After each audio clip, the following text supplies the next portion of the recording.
सभी छात्र छात्राओं को मनीष कुमार नेमा का नमस्कार। आज हम इस वीडियो के माध्यम से आपको हायर सेकेंडरी मुख्य परीक्षा वर्ष 2023 के अंग्रेजी पेपर का आज जो हुआ है उसका आंसर शीट यानी हल बताने आपको जा रहे हैं। आपका पहला पैराग्राफ जो है अनसीन का आया था, जिसमें भागवत गीता को लेकर के आपको एक पैराग्राफ दिया गया था। इसके आंसर्स देख लीजिए ओटी के। सबसे पहला आपका क्वेश्चन था द गीता इज़ और फिर खाली स्थान दिया था और लिखा था an aphoristic work a great religious poem. Aphoristic work कहलाता है सूक्तिपूर्ण कार्य। सूक्तिपूर्ण कार्य मतलब जो एक दूसरे से जुड़ा हुआ हो, जिसमें सूक्तियाँ हों। तो यहाँ पर ऐसा नहीं था। हमारी पहली लाइन में लिखा था कि गीता जो है वो एफोरेस्टिक वर्क नहीं है, यह एक ग्रेट रिलीजियस पोएम है। तो पहला आपका ऑप्शन सही था। दूसरा था the Gita is important for every age the people at large. हर वर्ग के, हर उम्र के, हर आयु के लोगों के लिए ठीक बृहद रूप से जो है गीता इम्पॉर्टेंट होती है। ठीक है, Bhagavad Gita. What do you understand by dos and don'ts in the extract. तो आपको यहाँ पर लिखना था चौथा ऑप्शन जो है वो मैं सेट का बता रहा हूँ। आप अपने अपने सेट में जो भी ये मैंने कलरफुल जो कर दिया है आंसर, वही आप चेक कर लीजिएगा, क्योंकि आपको 4 सेट मिले थे। तो आपको लिखना था work that should be done, ऐसे कार्य जो किया जाना चाहिए, और ऐसे कार्य जो नहीं किए जाने चाहिए वो कहलाते हैं डोंट्स। तो डूज और डोंट्स का हमसे मतलब पूछा था। आगे हमारा ऑप्शन था according to Krishna the Gita is only for those. तो गीता किसके लिए है कृष्णा के अनुसार? तो कृष्ण के अनुसार गीता उन लोगों के लिए जिनको विश्वास है, हु हैव फेथ। तो पहला आंसर आपका हु हैव फेथ सही था। फिर था opposite word of malice. Malice यानी होता है घृणा, और मैलिस मतलब ये भी होता है कि कोई बुरी सोच रखना। तो इसका अपोजिट था गुड विल यानी अच्छी इच्छा शक्ति। ठीक है, दुर्भावना भी होता है मैलिस। आगे आपको जो था वो मिला था give the word from the passage that gives the meaning of compulsory. Compulsory का सिनोनिम्स था ऑब्लिगेटरी। कंपलसरी मतलब आवश्यक, और ऑब्लिगेटरी मतलब भी आवश्यक और अनिवार्य भी होता है। Give the verb form of prohibition. तो प्रोहिबिशन का वर्ब फॉर्म था prohibit. Give the antonym of poorer. तो पुअरर का आंसर था रिचर। ठीक, the Gita is capable of being understood. Gita को समझा जा सकता है बाय हार्ट, इसमें आंसर था। In the given passage what is the only universal prohibition. तो यूनिवर्सल प्रोहिबिशन क्या बताया गया था भागवत गीता के पैराग्राफ में? डिज़ायर फॉर फ्रूट यानी फल की इच्छा मत करो, ये यूनिवर्सल प्रोहिबिशन था। प्रोहिबिशन मतलब होता है मनाही या मना होना। चलिए, तो ये आपका पहला क्वेश्चन था जिसमें आपको 10 ओटीज आए थे। सेकंड क्वेश्चन आपका जो था वो था आपका नोट मेकिंग का। नोट मेकिंग में आपको जो टाइटल था उसका टाइटल था कोल डिपॉजिट ऑफ इंडिया। ये जो पेपर के दोनों आपके अनसीन और नोट मेकिंग आई है, ये पुरानी अंग्रेजी की जो किताब थी उनसे दिया गया है। तो आप अगर पुरानी अंग्रेजी की किताब हो तो उनमें भी ये पैराग्राफ आपको मिलेंगे। तो इसमें कोल डिपॉजिट ऑफ इंडिया के बारे में बताया गया था कि भारत में कोयला संपदा जो है वो कितनी है और कहाँ कहाँ किस रीजन में है, और कोल जो है वो कितने प्रकार का होता है। तो आपको इसका एक नोट मेकिंग बना देना था, आपने बना दिया होगा। आपका अगला क्वेश्चन जो था, ठीक है, ओटी के रूप में, वो था ग्रामर का सी। तो पहला क्वेश्चन था इसमें, ये जो हम बात कर रहे हैं ये हमारा जो है वो सेट ए है। तो ए सेट के आंसर्स हम आपको बता रहे हैं, लेकिन सभी बी सी डी वाले भी इन आंसर्स को अपने क्रम में चेक कर लेंगे, उनके क्रम बदले हुए होंगे। The temple is blank the middle of the river. तो मंदिर है ठीक मिडिल ऑफ द रिवर यानी जो है नदी के बीच में। तो यहाँ पर स्थान की बात हो रही है, स्थान के लिए प्रीपोजिशन हम एट का प्रयोग करेंगे, एट हम यहाँ पर लगा देंगे। अगला था let's go to the market. यहाँ हम दा भरेंगे। क्यों भरेंगे? क्योंकि मार्केट के बाद मार्केट को डिफाइन कर रहा है, डेफिनेट बना रहा है आगे का क्लॉज, जहाँ लिखा है where my father has put up stall, जहाँ मेरे पिताजी ने स्टॉल लगाया है, यहाँ द आर्टिकल भरेंगे। अगला था द बॉय और फिर लिखा था Khalistan the word almost everyday. तो देखिए यहाँ पर एवरीडे और ऑलवेज और ऐसे शब्द जब आते हैं तो प्रेजेंट इंडेफिनिट टेंस को बनाते हैं हम। तो यहाँ पर हम कैच ना लिख करके कैचेस लिखेंगे क्योंकि एक वचन के साथ एस ई एस लगता है। चौथा ऑप्शन था I think it rain today. यहाँ पर संभावना बताई जा रही है, संभावना के लिए हम मे मॉडल का प्रयोग करते हैं, मे भर देंगे। अब आता है आगे, there are blank precious books in the library. दिया गया वाक्य पॉजिटिव है तो हम उसमें सम भर देंगे, और एनी इसलिए नहीं भरेंगे क्योंकि यह नेगेटिव नहीं है, मच इसलिए नहीं भरेंगे क्योंकि बुक्स जो है काउंटेबल प्लूरल नाउन है, और ईच इसलिए नहीं भरेंगे क्योंकि बुक्स प्लूरल नाउन है, ईच के लिए सिंगुलर नाउन का प्रयोग होना आवश्यक है। We are going to play match today. आज हम एक मैच खेलने जा रहे हैं। तो यहाँ पर हम फ्यूचर की जो बात को जो हम प्रिडिक्शन करते हैं वो गोइंग टू से करते हैं, तो हम यहाँ पर टू प्ले का प्रयोग कर देंगे। जहाँ पर भी इस प्रकार का प्रयोग होता है उसे इन्फिनेटिव का प्रयोग कहते हैं। We my friend lives blank New Delhi. यहाँ पर जगह की बात आ रही है, हम लिखेंगे मेरा फ्रेंड रहता है न्यू दिल्ली में, तो मैं के लिए हम इनका प्रयोग कर देंगे। चलिए ये आपके क्या थे फिल इन द ब्लैंक से। Do as directed. Do as directed में आपका जो पहला सेंटेंस था वो आपका था he is too weak to stand. तो आपको यहाँ पर he is too weak to stand में सो दैट लगाना था। तो सो दैट आप कैसे लगाएंगे, सबसे पहले हम लिखेंगे ही के बाद लिखेंगे इज़ और इस टू को बदल देंगे सो में, और सो के बाद लिख देंगे क्या वीक, और वीक के बाद हम लगाएंगे दैट, और आगे हमारा वाक्य का जो करता है वो क्या है ही, और ही के बाद हम कैन नॉट या कुड नॉट लगाएंगे। तो ये लगा दिया हमने कैन नॉट, और फिर हम जो वाक्य में वर्ब दी गई है टू से जुड़ी हुई स्टैंड वो हम यहाँ पर लगा देंगे और हमारा आंसर हो जाएगा। ठीक है, he is so big that he can not stand. He is so big that he can not stand. The child cried for milk. अगला हमारा सेंटेंस था the child cried for milk. इसको हमको पास्ट कंटिन्यूस टेंस में बनाना था। Continuous का मतलब होता है आईएनजी और पास्ट का मतलब वॉज वर। तो हम क्या करते, आंसर लिखते द और फिर उसके बाद लिख दे चाइल्ड। अब चाइल्ड जो है वो सिंगुलर है, सिंगुलर के साथ हम क्या लगाएंगे पास्ट में वॉज, और क्राई वर्ब में अब हमें आईएनजी लगाना होगा और हो जाएगा क्राइंग, और फिर जो भी ऑब्जेक्ट है उसको जोड़ देंगे फॉर मिल्क। तो हमारा ये आंसर हो गया the child was crying for milk. तीसरा ऑप्शन था he gets his salary he start spending it. उसे सैलरी या वेतन मिलता है और वह इसे खर्च करना शुरू कर देता है, खर्च करने लगता है। नो सूनर देन का प्रयोग करना था। तो जैसे ही, नो सूनर देन का अर्थ होता है जैसे ही और वैसे ही, ये हमने नो सूनर लगा लिया।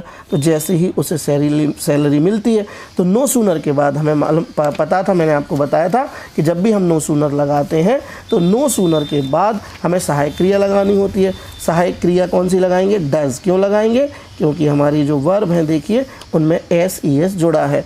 नो सूनर डज, और डज के बाद लगाएंगे ही के बाद लगाएंगे गेट, गेट के बाद हिज, और सैलरी ये लिख देंगे, और फिर लगा देंगे हम THAN देन।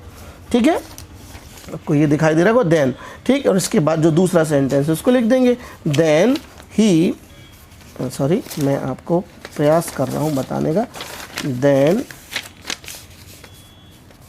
देन ही, और फिर था starts, then he starts spending it, और दूसरा वाक्य हम इस तरह से स्पेंडिंग इट। तो अब ये देन के बाद हम दूसरा वाक्य लिख देंगे no sooner does he get his salary then. अब हमने देन के बाद नीचे लिखा क्योंकि आपको दिखाई दे, बाकी आपको सीधा एक लाइन में लिखना था। ही स्टार्ट स्पेंडिंग है, जैसे उसे सैलरी मिलती है वह इसे ठीक है क्या करना, खर्च करना शुरू कर देता है। चलिए अगला क्या था, अगला था हमें वाक्य को सही करना है, हमें वाक्य को सही करना है। अब हमें वाक्य को सही रीअरेंज करना है। तो वाक्य था Raju right can either with hand. तो राजू राइट कैन, तो यहाँ हम लिखते राजू, और राजू के बाद हम क्या लिखेंगे कैन, और फिर लिख देंगे right. Raju can write with, और फिर हम लिख देंगे ईदर। ठीक है, और हैंड, राजू दोनों में से किसी भी हाथ से लिख सकता है, यानी राजू दोनों हाथों से लिख सकता है। Raju can write with either hand, ये हमारा रीअरेंज सेंटेंस हो रीअरेंज द सेंटेंस हो गया। चलिए आगे क्या था, आगे दिया गया था she does not sing, she does not dance. यहाँ पर नीदर नॉर का प्रयोग करना था। तो हमने आपको पहले भी सिखाया था कि जब हमारे वाक्य के कर्ता क्या हो, यहाँ पर सीता लिखा है, सीता डज नॉट सिंग और सी डज नॉट डांस, यानी दोनों जगह ही कौन है, सीता, यानी समान करता है। तो अब हम क्या करेंगे, इस कंडीशन में हम नीदर को अंदर की तरफ लगाएंगे, सीता और सीता के बाद लिखेंगे नीदर, ठीक है। और फिर पहली वर्ब क्या थी, ठीक है, डज नॉट अलग कर देंगे चूँकि नीदर एक नकारात्मक कंजंक्शन है, तो आ जाएगा सीता नीदर सिंग्स और नॉर के बाद यही करता चूँकि दूसरे वाक्य का भी है, तो हम यहाँ डायरेक्ट लिख देंगे डांसेस, यानी दोनों वाक्यों को हम पॉजिटिव करके हम नीदर और नॉर लगा देंगे इस तरीके से, ठीक। Sita neither sings nor dances, ये आपका आंसर हो जाएगा। क्लियर है। चलिए अब आगे हमारा सेंटेंस मिला था mister Gupta teaches us Hindi.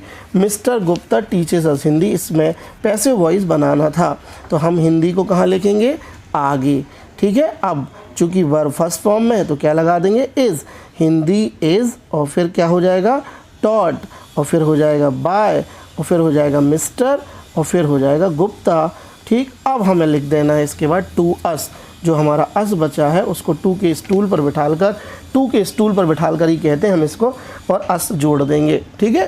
तो इसका हमारा आंसर हो जाएगा Hindi is taught by Mr Gupta to us, ये हमारा पैसिव बन गया।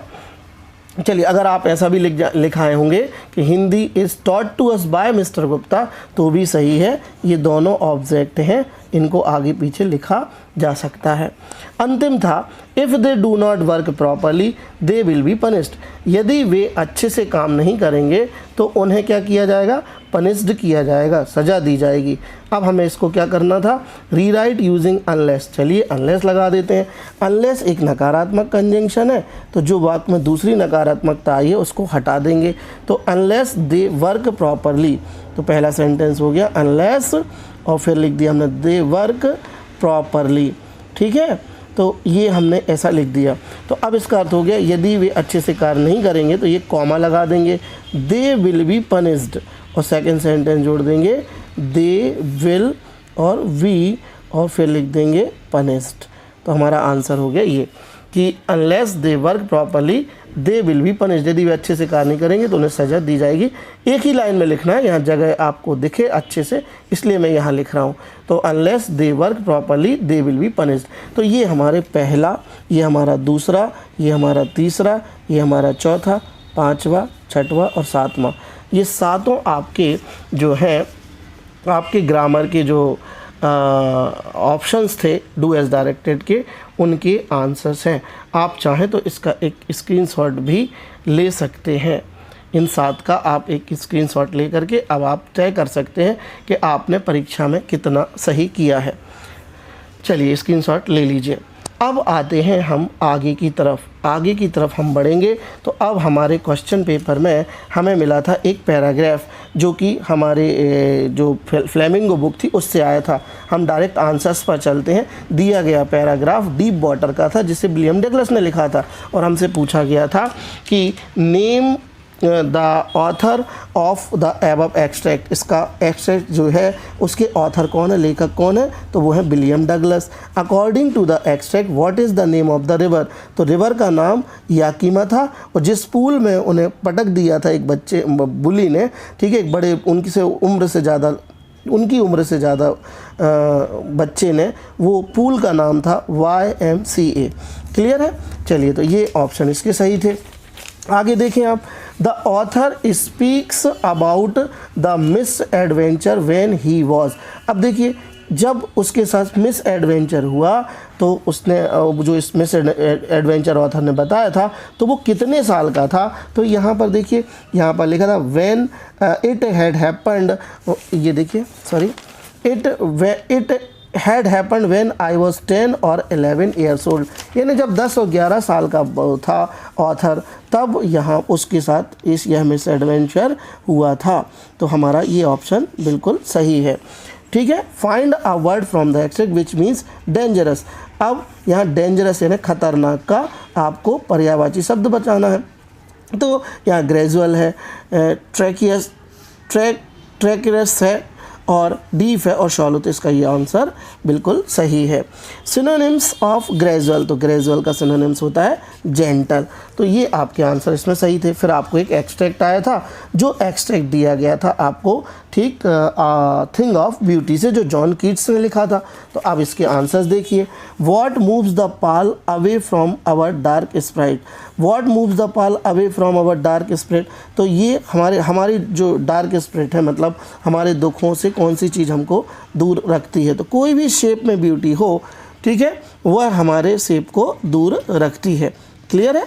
चलिए, तो ये हमारा आंसर सही था, any shape of beauty. What does the poet mean by green world, तो ग्रीन वर्ल्ड से क्या तात्पर्य था, यहाँ पर ग्रीन वर्ल्ड से जॉन कीट्स का तात्पर्य था डैफोडिल्स ग्रीन सराउंडिंग्स, पीले फूलों से जो हरा भरा सराउंडिंग्स था, आसपास का माहौल था, उसको उसने कहा है ग्रीन वर्ल्ड। डैफोडिल्स का मतलब होता है बसंती पीले फूल। Which of the following poetic device has been used in Sadie Boon, Sadie Boon में इमेजरी यूज़ की गई है। और एलिट्रेशन का मतलब होता है साउंड का रिपीटेशन होना। मेटाफर का मतलब होता है जब हम किसी के तुलनात्मक रूप से किसी को कुछ कहें। और पर्सोनिफिकेशन होता है मानवीकरण, यानी जब हम किसी निर्जीव वस्तु को ऐसा बताएं जैसे वह एक जीवित वस्तु है, तो वो पर्सोनिफिकेशन। इसके बाद आपको दिया गया था क्या, आपको एक फिर पैराग्राफ आया था बिस्टास से, जो आपको दिया गया था एनिमी वाले चैप्टर से। यहाँ पर आंसर आते हैं। What was the chief concern of doctor Sadao's father, तो डॉक्टर सदाउ के फादर की चिंता क्या थी, उनकी चिंता थी कि सदाउ का एजुकेशन। पहली लाइन में इसको लिखा, देखो, Sadao knew that his education was his father's chief concern, concern यानी चिंता। At what age did doctor Sadao go to America, कौन सी एज में डॉक्टर सदाउ अमेरिका गए थे, बिल्कुल साफ लिखा है, ठीक है। यहाँ लिखा है he had been sent at 22 America, तो यहाँ पर हम 22 यानी 22 साल की उम्र में वो कहाँ चले गए थे, अमेरिका चले गए थे, ठीक है। चलिए, अब why was doctor Sadao sent to America, किस लिए भेजा गया था, तो उन्हें सर्जरी और मेडिसिन की पढ़ाई के लिए, ठीक है, भेजा गया था अमेरिका। पहला ऑप्शन सही है इसमें। अब इसमें पहला सही है, आप अपने ABC सेट में जो भी सेट हैं उनमें इस चीज़ को आप सही मानेंगे जो मैं कलरफुल बता रहा हूँ, फ्लोरिसेंट से मार्क कर रहा हूँ। Find the word from the extract which is opposite of fraction, fraction का अपोजिट होता है यूनिट। क्लियर है? तो ये आपके ऑप्शंस थे सेकेंड पैराग्राफ जो